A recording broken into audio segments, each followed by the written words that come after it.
স্বাগতম। সুপ্রিয় শিক্ষার্থীরা, অনলাইন ক্লাসে তোমাদেরকে অভিনন্দন।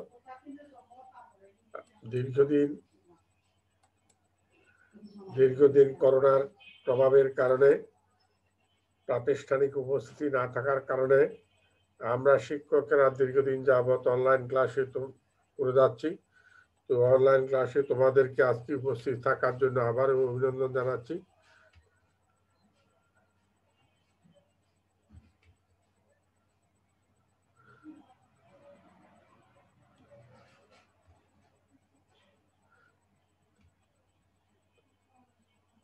আমি হারাধন চন্দ্র নাগ, সহকারী অধ্যাপক ও বিভাগীয় প্রধান, কাঠিয়াট মহিলা বিশ্ববিদ্যালয় কলেজ, হাটাজারি, চট্টগ্রাম।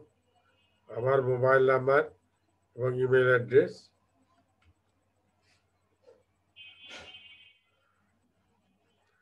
আজকের ক্লাস একাদশ শ্রেণী অর্থনীতি প্রথম পত্র, প্রথম ঘন্টা, সময় 40 মিনিট। মনোযোগ আকর্ষণ। আমরা মনোযোগ আকর্ষণ প্রত্যেকটা ক্লাসের মধ্যে দিয়ে থাকি। মনোযোগ আকর্ষণের এখানে একটা চিত্র রয়েছে, macro economics, micro economics. Macro শব্দের অর্থ সমষ্টিক অর্থনীতি, মাইক্রো শব্দের অর্থ ব্যষ্টিক অর্থনীতি। তাহলে বোঝা যাচ্ছে যে আজকের আলোচনায় সমষ্টিক অর্থনীতি আর ব্যষ্টিক অর্থনীতি নিয়ে আলোচনা হবে আমাদের।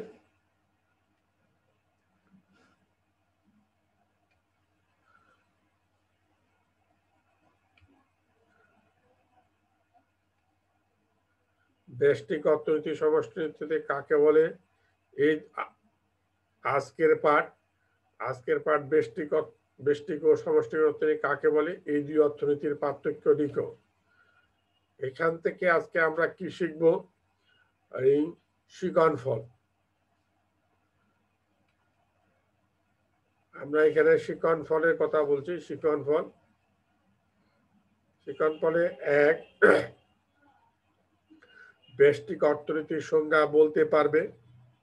দুই, সমষ্টিক অর্থনীতির সংজ্ঞা বলতে পারবে। তিন, ব্যষ্টিক ও সমষ্টিক অর্থনীতির পার্থক্য নির্ণয় করতে পারবে। এই তিনটা বিষয়ে আজকে আলোচনা থেকে আমরা শিখতে পারবো। এখন আমরা দেখব ব্যষ্টিক অর্থনীতি। ব্যষ্টিক অর্থনীতিটা কি বা ব্যষ্টিক অর্থনীতি কাকে বলে। ব্যষ্টিক অর্থনীতি ধারণা। ব্যষ্টিক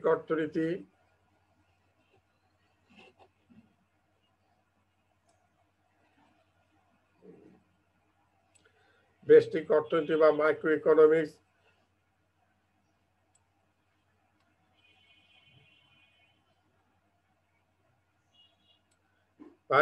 শব্দটি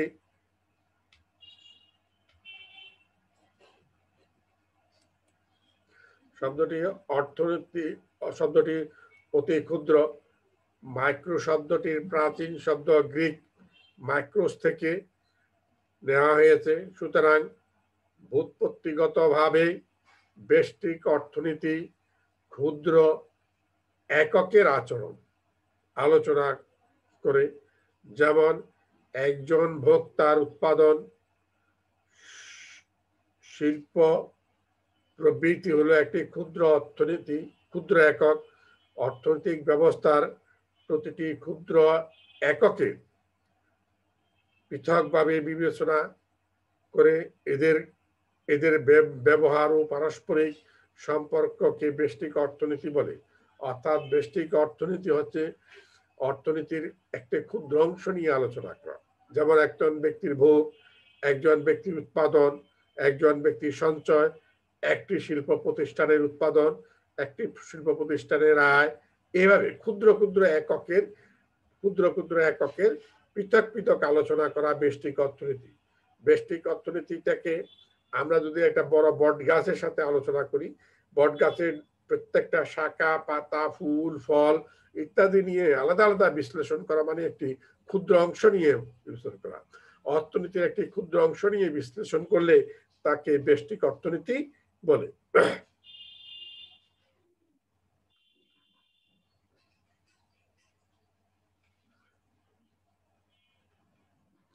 ব্যষ্টিক অর্থনৈতিক তত্ত্ব, ব্যষ্টিক অর্থনৈতিক তত্ত্বটা তোমরা লক্ষ্য করো, এখানে কি কি তত্ত্ব? উৎপাদন মূল্য নির্ধারণ। ব্যষ্টিক অর্থনীতিতে কি করা হয়?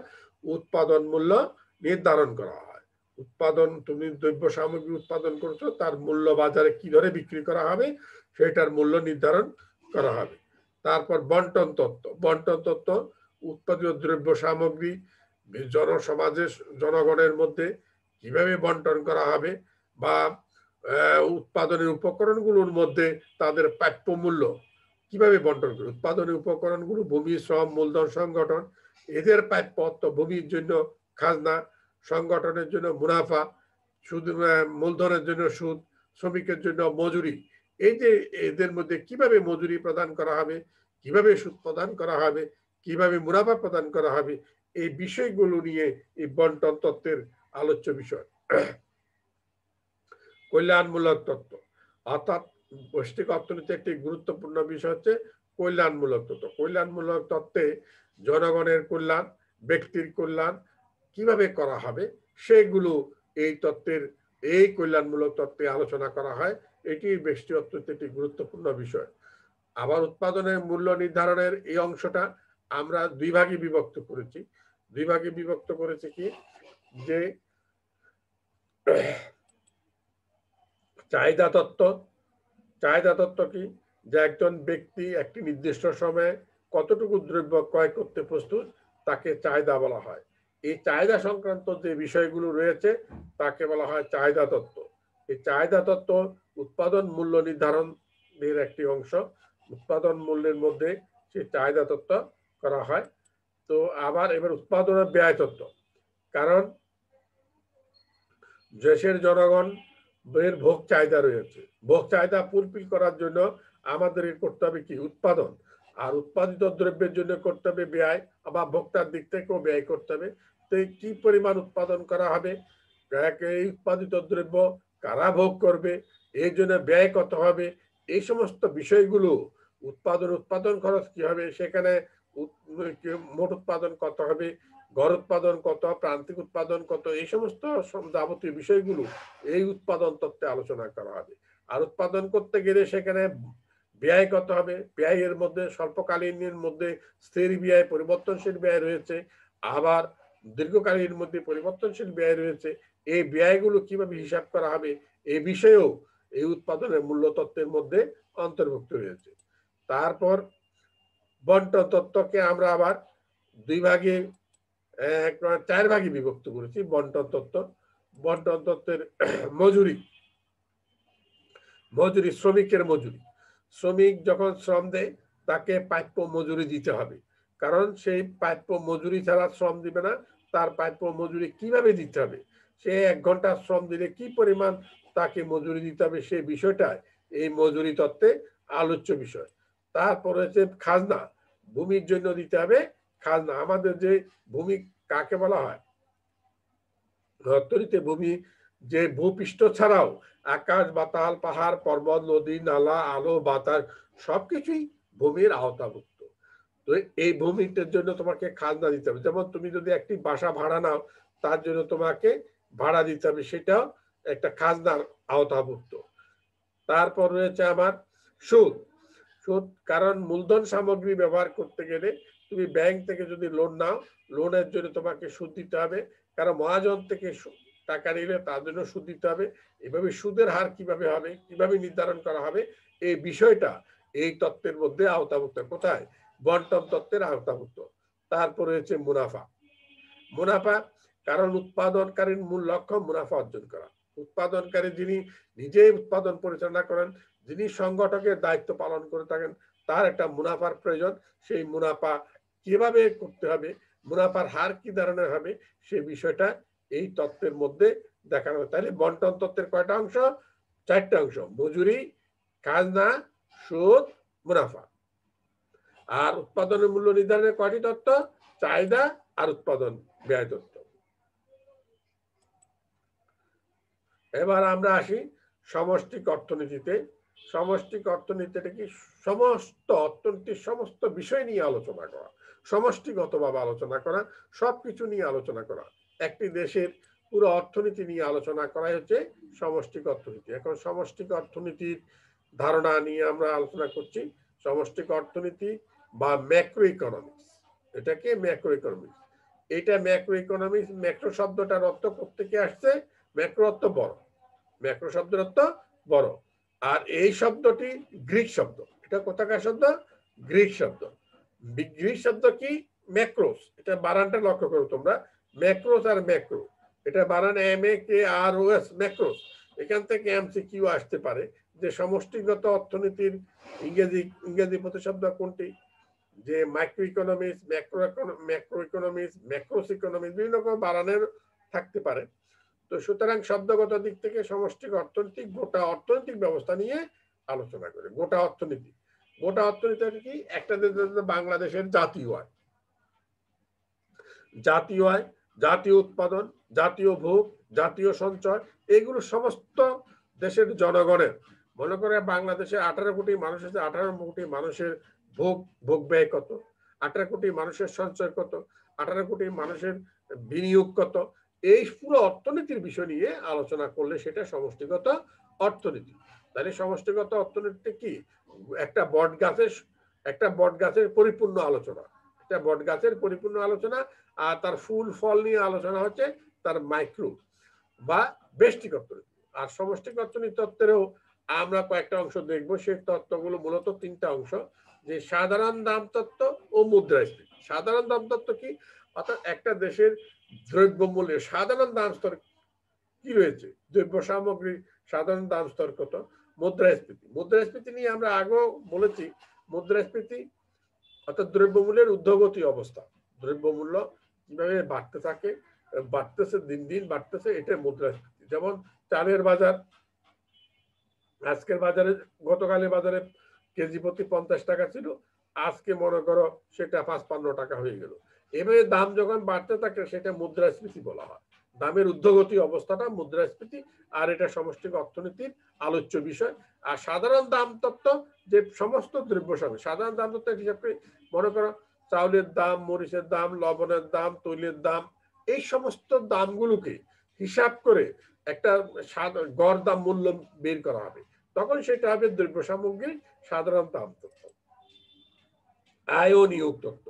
আর অর্থনীতির সামগ্রিক আয় কত, একটা দেশের সমস্ত আয় কত হবে, এবং নিয়োগ কি পরিমাণ শ্রমিক নিয়োগ করা হবে, কি পরিমাণ শ্রমিকের চাহিদা রয়েছে, কি পরিমাণ শ্রমিক অর্থনীতিতে যোগান দিতে হবে, এই সমস্ত বিষয়টা পূর্ণাঙ্গ অর্থনীতিতে আয় কত হচ্ছে, নিয়োগ তত্ত্বের মধ্যে শ্রমের চাহিদা, শ্রমের যোগান, কর্মসংস্থান, বেকারত্ব, উৎপাদন, এগুলো সবকিছু সামগ্রিকভাবে আলোচনা করা হবে। 3 নম্বরের মধ্যে অর্থনীতি প্রবৃদ্ধি তত্ত্ব। এই অর্থনীতি প্রবৃদ্ধি তত্ত্বতে অর্থনীতিতে কি পরিমাণ প্রবৃদ্ধি, প্রবৃদ্ধি মানে উৎপাদন, যে প্রবৃদ্ধি উৎপাদন বৃদ্ধি পাওয়া, যে গত বছরে মনে করো 2019 সালে কি পরিমাণ উৎপাদন হলো, এই বছর কি পরিমাণ উৎপাদন বাড়লো, কতটা উৎপাদনের এই বৃদ্ধিটা প্রবৃদ্ধি। মনে করো গত 2019 সালে বাংলাদেশের জিডিপি হলো মনে করো 30 লক্ষ টাকা, এই বছর হয়ে গেল 35 লক্ষ টাকা, তাইলে 5 লক্ষ টাকা বেড়েছে। এটা শতকরা হারটা হবে তার অর্থনৈতিক প্রবৃদ্ধি, উৎপাদন বৃদ্ধির এই বিষয়টা। উৎপাদন কতটুকু বৃদ্ধি পেলে অর্থনীতি সার্বিকভাবে বিভিন্নভাবে উৎপাদন হতে শুরু করে, অবকাঠামো, সামাজিক অর্থনৈতিক অবকাঠামো, উৎপাদন সমস্ত কিছু যে কি পরিমাণে পরিবর্তন সাধিত হলো, এটা হচ্ছে অর্থনৈতিক প্রবৃদ্ধি। তাহলে আমরা আবার এই একটু আসি যে সাধারণ দাম তত্ত্ব ও মুদ্রাস্ফীতি, তারপর কি আয় ও নিয়োগ তত্ত্ব, তিনে রয়েছে আমার অর্থনৈতিক প্রবৃদ্ধি তত্ত্ব। এ হচ্ছে আমার 3টি সমষ্টিক অর্থনীতি, 3টি। আর এই 3টির, এই সমষ্টি অর্থনীতি 3টির উপরে আমরা এখন ব্যষ্টিক ও সমষ্টি অর্থনীতির পার্থক্য, এখানে আমরা যে পার্থক্যের কথা বলেছি 2-3টা পার্থক্যের কথা লিখেছি, কিন্তু আমাদের বইতে আরো অনেক পার্থক্য আছে। তো এখানে এক ব্যষ্টিক অর্থনীতিতে গোটা অর্থনৈতিক ব্যবস্থার টুকরো টুকরো অংশের বিবেচনা হলো ব্যষ্টিক অর্থনীতি। বুঝতে পারছো যে গোটা অর্থনীতির টুকরো টুকরো অংশ, গোটা অর্থনীতির টুকরো টুকরো অংশ কি? মনে করো বাংলাদেশে 18 কোটি মানুষ আছে। এই 18 কোটি মানুষের প্রত্যেকটা মানুষের এই ভোগ ব্যয় আলোচনা করা, প্রত্যেকটা মানুষের উৎপাদন আলোচনা করা, প্রত্যেকটা মানুষের সঞ্চয় আলোচনা করা, এটা অর্থনীতির একটা টুকরো অংশ, একটা ছোট্ট একটা অংশ একজন ব্যক্তি নিয়ে আলোচনা করা। এই একজন ব্যক্তি নিয়ে আলোচনা করাই হচ্ছে অর্থনীতির সমষ্টি ব্যষ্টিক অর্থনীতি বা ক্ষুদ্র অংশের আলোচনা। তো এভাবে আমরা তাহলে ব্যক্তির ভোগ, ব্যক্তির উৎপাদন, ব্যক্তির সঞ্চয়, ব্যক্তির ব্যয়, এগুলো ক্ষুদ্র ক্ষুদ্র অংশের আলোচনা বলে এটাকে আমরা ব্যষ্টিক অর্থনীতি বলতে পারি। গোটা অর্থনৈতিক ব্যবস্থার টুকরো টুকরো অংশের বিবেচনা হলো ব্যষ্টিক অর্থনীতি। অপরদিকে অর্থনীতির বিশালতাকে যখন বিবেচনা করা হয় তখন তাকে সমষ্টিগত অর্থনীতি বলে। যে অর্থনীতির বিশালতা মানে সমগ্র অর্থনীতি, মানে 18 কোটি মানুষের ভোগ ব্যয় একসাথে আলোচনা করা। আর এখানে 18 কোটি মানুষের মধ্যে একজন মানুষের ভোগ ব্যয় আলোচনা করা, এটা হলো ব্যষ্টিক। আর এখানে 18 কোটি মানুষের ভোগ ব্যয় যদি একসাথে আলোচনা করি তখন এটা সমষ্টিগত ভাবে আলোচনা হলো, এটা হলো অর্থনীতির বিশালতা বা এটাকে সমষ্টিক অর্থনীতি বলা হয়। এইভাবে সমগ্র একজন ব্যক্তির আয় আলোচনা করা আর সমস্ত দেশের অর্থনীতির আলোচনা করা, এই দুইয়ের মধ্যে পার্থক্য। একজন ব্যক্তির আয় আলোচনা করা মানে এটা ব্যষ্টিক অর্থনীতি, আর গোটা দেশের আয় মানে জাতীয় আয়। গোটা দেশের আয় মানে জাতীয়, এই জাতীয় আয় আলোচনা করা হচ্ছে সমষ্টিগত অর্থনীতির বিষয়। জাতীয় আয়, জাতীয় উৎপাদন, জাতীয় ভোগ, জাতীয় সঞ্চয়, হ্যাঁ, জাতীয় নিয়োগ, এভাবে সমস্ত অর্থনীতির আলোচ্য বিষয়। আর একজনের আয়, একজনের উৎপাদন, একজনের ভোগ, এটা ব্যষ্টিক অর্থনীতির আলোচ্য বিষয়। 2, ব্যষ্টিক অর্থনীতির যা স্থির চলক। ব্যষ্টিক অর্থনীতি যা স্থির চলক, অর্থাৎ যে চলকের মান সাধারণত স্থির, নির্দিষ্ট কার্য সম্পাদনে স্থির থাকে। আর সমষ্টিক অর্থনীতি তা পরিবর্তনযোগ্য। মনে করো রহিম সাহেবের মাসিক আয় মনে করো 5,000 টাকা, এটা তার প্রতি মাসে 5,000 টাকা, এটা আয়টা স্থির। কিন্তু সমষ্টিক অর্থনীতিতে বাংলাদেশের প্রত্যেক মাসের আয়ের পরিবর্তন হয়, আমদানি রপ্তানি আয়ের কারণে মাসের আয়ের পরিবর্তন, এটা গোটা অর্থনীতির আলোচ্য বিষয়। বা একটা মাসের শেষে, একটা বছরের শেষে তার হিসাব করা হয় যে এই বছর অর্থনীতিতে আয়, রপ্তানি আয় কত, আমদানি ব্যয় কত, হিসাব করা হলো। এটা আমার সমষ্টিগত অর্থনীতি। আর ব্যষ্টিক অর্থনীতিতে যা আছে তাতে একজন মানুষের বছর শেষে তার আয় কত, ব্যয় কত, এটা সাধারণত ব্যক্তির আয় ব্যয় সাধারণত তেমন পরিবর্তন হয় না, কিন্তু সমষ্টিগত অর্থনীতি তা পরিবর্তনযোগ্য। ব্যষ্টিক অর্থনীতিতে বিভিন্ন এককের কার্যাবলী আচরণ ব্যাখ্যার জন্য আংশিক ভারসাম্য অর্জিত হয়। এখানে আংশিক ভারসাম্যের কথা বলা হয়েছে। আর এখানে আমরা বলি আংশিক ভারসাম্যটা কি? ভারসাম্যটা কি? ভারসাম্য হচ্ছে যে দ্রব্যের চাহিদা এবং যোগানের পরিপ্রেক্ষিতে যখন একটা স্থির অবস্থা থাকে তখন সেটা ভারসাম্য বলা, ভারসাম্য অবস্থা বলা। এখন একজন ব্যক্তির চাহিদা এবং যোগান যদি নিয়ে আলোচনা করা হয় তখন সেটা একটা আংশিক ভারসাম্য। একজন ব্যক্তির চাহিদা এবং যোগান নিয়ে বা একজন ব্যক্তির ভারসাম্য অবস্থা যদি আলোচনা করা হয় সেটা বলা হয় আংশিক ভারসাম্য। আর দেশের সমস্ত অর্থনীতির ভারসাম্য নিয়ে আলোচনা করা হলে এটাকে বলা হয় সামগ্রিক ভারসাম্য। অ্যাগ্রিগেট ডিমান্ড, সামগ্রিক চাহিদা, সামগ্রিক যোগান। ব্যক্তির চাহিদা, ব্যক্তির যোগান, ব্যক্তির চাহিদা এবং ব্যক্তির যোগান নিয়ে যখন ভারসাম্য আলোচনা করা হবে তখন সেটা আংশিক ভারসাম্য। আর সামগ্রিক চাহিদা, সামগ্রিক যোগান নিয়ে যখন ভারসাম্য আলোচনা করা হবে সেটা সমষ্টিগত ভারসাম্য বা এটা সামগ্রিক ভারসাম্য। তাহলে এছাড়াও আমরা আরো বলি ব্যষ্টিক অর্থনীতির দ্বারা একটি দেশের অর্থনীতির একটি ক্ষুদ্র চিত্র বিশ্লেষণ করা হয়। সমষ্টিক অর্থনীতিতে একটি অর্থনীতির পূর্ণাঙ্গ চিত্র পাওয়া যায়। ব্যষ্টিক অর্থনীতিতে আমরা অর্থনীতির পুরোপুরি আলোচনা করতে পারি না, সমষ্টিক অর্থনীতির আমরা পুরোপুরি আলোচনা করতে পারি। আর ক্লাসিক্যাল অর্থনীতিবিদগণ সমষ্টিক অর্থনীতির নিয়ে আলোচনা করেন, কিন্তু কেইনসের অর্থনীতিবিদগণ তারা ব্যষ্টিক অর্থনীতি নিয়ে আলোচনা করেন।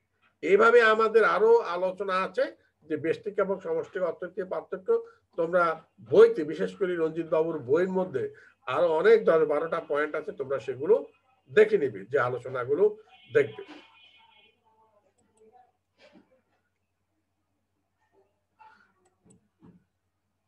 এবার আমরা দেখব দলীয় কাজ। দলীয় কাজ কি? দলীয় কাজের এখানে আমাদের একটা উদ্দীপক রয়েছে, উদ্দীপকটা আমরা পড়ে শোনাচ্ছি।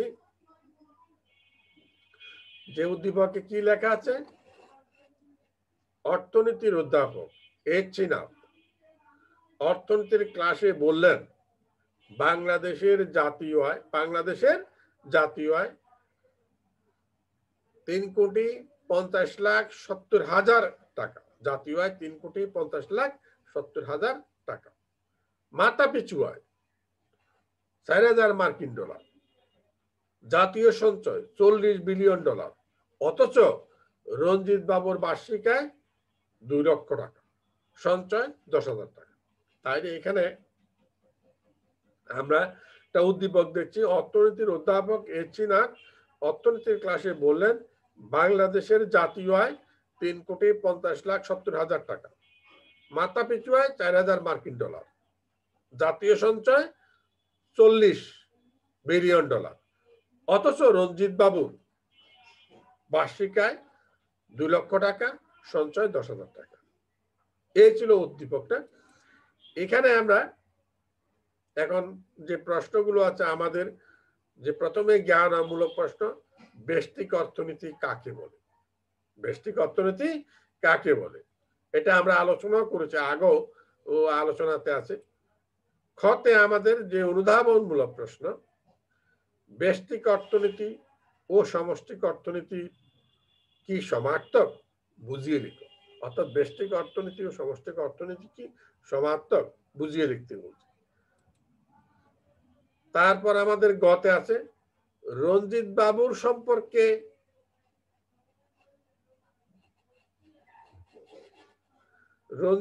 সম্পর্কে যে তথ্য দেওয়া হয়েছে তা কোন অর্থনীতির সাথে সম্পর্কিত ব্যাখ্যা করো। ব্যাখ্যা, রঞ্জিত বাবু সম্পর্কে যে তথ্য দেওয়া হয়েছে তা কোন অর্থনীতির সাথে সম্পর্কিত ব্যাখ্যা করো। অর্থাৎ কোন অর্থনীতি, মানে ব্যষ্টিক অর্থনীতি নাকি সমষ্টিক অর্থনীতির সাথে সম্পর্কিত, সেটা ব্যাখ্যা করতে বলা হয়েছে। গ, বাংলাদেশের অর্থনীতি ও রঞ্জিত বাবুর অর্থনীতির পার্থক্য লিখো। তাহলে বাংলাদেশের অর্থনীতি যে আর রঞ্জিত বাবুর অর্থনীতির পার্থক্য লিখতে বলছে। তাহলে আমাদের উদ্দীপকটা দেখলাম, উদ্দীপকের ভিত্তিতে আমরা এটা ব্যষ্টিক অর্থনীতি কাকে বলে, 2 ব্যষ্টিক অর্থনীতি সমষ্টিক অর্থনীতি কি সমার্থক, বুঝিয়ে লিখো। গ, রঞ্জিত বাবু সম্পর্কে যে তথ্য দেওয়া হয়েছে তা কোন অর্থনীতির সাথে সম্পর্কিত, বাংলাদেশের অর্থনীতি আর রঞ্জিত বাবুর অর্থনীতির পার্থক্য লিখো। এখন আমরা যে আমাদের যে এই বিষয়গুলো উত্তর আমরা আবারই বলে দিই। এখানে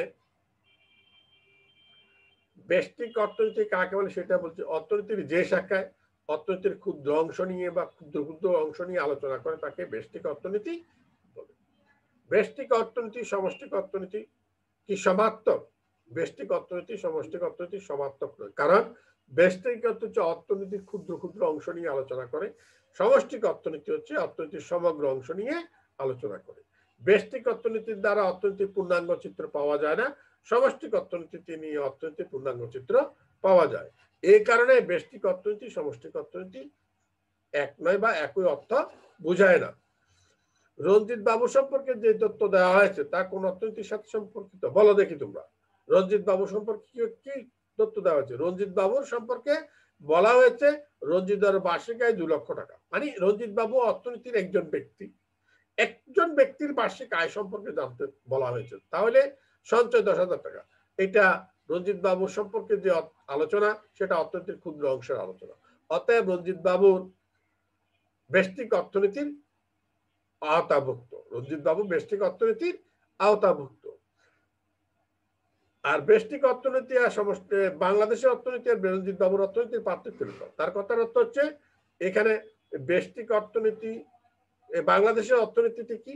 বাংলাদেশের যেহেতু পুরো বাংলাদেশের জাতীয় আয়ের কথা বলা হয়েছে বা পুরো বাংলাদেশের মাথাপিছু আয়ের কথা বলা হয়েছে, জাতীয় সঞ্চয়ের কথা বলা হয়েছে, অতএব এটি বাংলাদেশের সমষ্টিক অর্থনীতির আলোচনা। আর রঞ্জিত বাবুর আলোচনা ব্যষ্টিক অর্থনীতির আলোচনা। তাহলে ব্যষ্টিক অর্থনীতি আর সমষ্টিক অর্থনীতির যে পার্থক্য, যে ব্যষ্টিক অর্থনীতির সমষ্টিক অর্থনীতির যে পার্থক্য, সেটা আমরা বলছি লিখতে হবে। কি লিখতে হবে? বাংলাদেশের অর্থনীতির আলোচনা সমষ্টিক অর্থনীতির আলোচনা, রঞ্জিত বাবুর অর্থনীতির আলোচনা ব্যষ্টিক অর্থনীতির আলোচনা। তাহলে আর পার্থক্য বাংলাদেশের অর্থনীতির আলোচনা এখন আমরা বলবো সমষ্টিক অর্থনীতির মাধ্যমে সমগ্র অর্থনীতি সম্পর্কে আলোচনা করা যায়, আর ব্যষ্টিক অর্থনীতির মাধ্যমে অর্থনীতির একটি ক্ষুদ্র অংশে আলোচনা করা যায়। সমষ্টিক অর্থনীতির মাধ্যমে পূর্ণাঙ্গ অর্থনীতির বিষয় জানতে পারা যায়, আর ব্যষ্টিক অর্থনীতির মাধ্যমে অর্থনীতির একটি অংশের আলোচনা জানা যায়। এইভাবে আমরা প্রশ্নগুলোর উত্তর এখানে অলওয়েজ আলোচনা হয়েছে, তো তোমরা বইতেও দেখতে পারবে, এখান থেকে তোমরা দেখতে পারবে। এবার আমরা কি দেখছি? একক কাজ। একক কাজে আমরা কি লিখতে পাচ্ছি? কোনটি ব্যষ্টিক অর্থনীতির উদাহরণ? ব্যষ্টিক অর্থনীতির উদাহরণ কোনটি?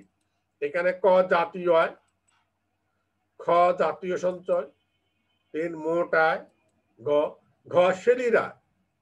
বলো দেখি কোনটা?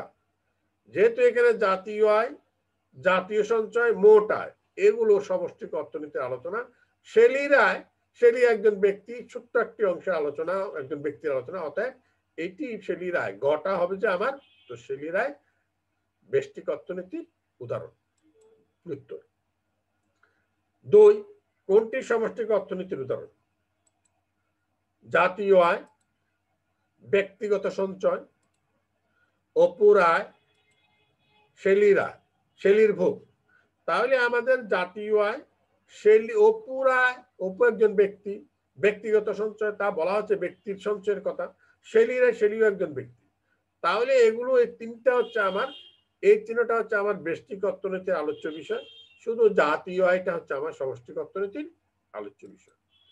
তারপর 3, কোনটি সমষ্টিক অর্থনীতির উদাহরণ নয়? কোনটি সমষ্টিক অর্থনীতির উদাহরণ নয়? জাতীয় আয়, জাতীয় সঞ্চয়, মোট আয়, শ্রেণীর আয়। তাহলে এই তিনটা হচ্ছে আমার সমষ্টিক অর্থনীতির উদাহরণ, যেটা ঘতে আছে শ্রেণীর আয়, সেটাই আমার সমষ্টিক অর্থনীতির উদাহরণ। হতে উত্তর হবে যে ঘ, ক খ গ, 4 নম্বরটা উত্তরের। আমি এখানে উত্তর সংখ্যা দিয়েছি, এখানে উত্তরে আছে 1 গ, 1 ঘ, 2 ক, 2 ক, 3 ঘ। তাইলে উত্তরগুলো তোমরা জানতে পেরেছো।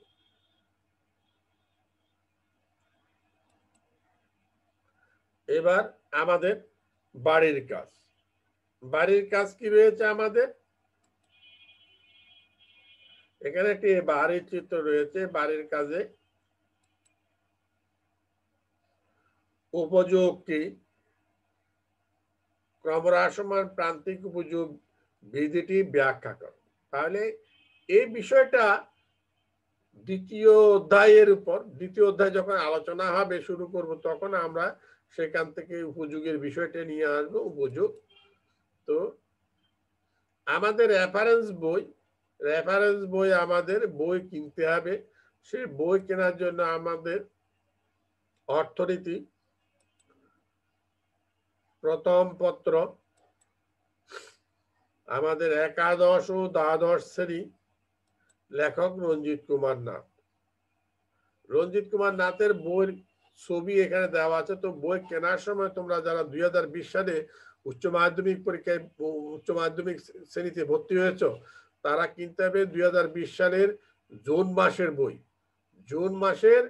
জুনের লেটেস্ট বইটা কিনতে হবে। আর বই কেনার সময় কিনতে হবে হোয়াইট পিন, নিউজ প্রিন্ট বইগুলো নকল। উনি বলেছেন হোয়াইট পিনের বই কিনতে হবে, কারণ হোয়াইট পিনের বই হচ্ছে আসল বই, নিউজ প্রিন্টের বইগুলো হচ্ছে নকল বই। এছাড়াও আরো একটি অতিরিক্ত বই তোমরা রাখতে পারো, সেটা হচ্ছে অক্ষরপত্রের বইগুলো, পাঞ্জেরি পাবলিকেশনের কিন্তু রঞ্জিত বাবুর বইটা তোমাদেরকে কিনতে হবে সবাইকে। আর যেও যদি অতিরিক্ত বই কিনতে চাও, আরেকটা বই কিনতে চাও, তাহলে পাঞ্জেরি পাবলিকেশনের বা অক্ষরপত্রের অর্থনীতিটা তোমরা দেখতে পারো।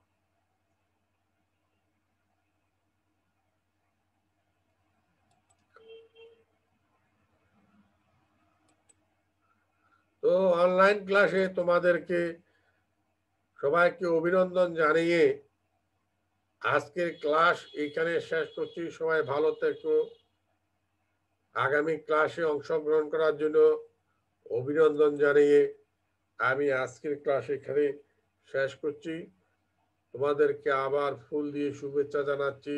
সবাই ভালো থাকো, সুস্থ থাকো, করোনা মুক্ত হয়ে থাকো। যারা বাইরে যাবে মাস্ক ছাড়া যাবে না, no mask no out. Mask ছাড়া কোনো রকমের বাইরে যাবে না। সামাজিক মেলামেশা থেকে সবাইকে বিরত থাকার চেষ্টা করতে হবে। তো আমাদের আজকের ক্লাস এইখানে শেষ করছি।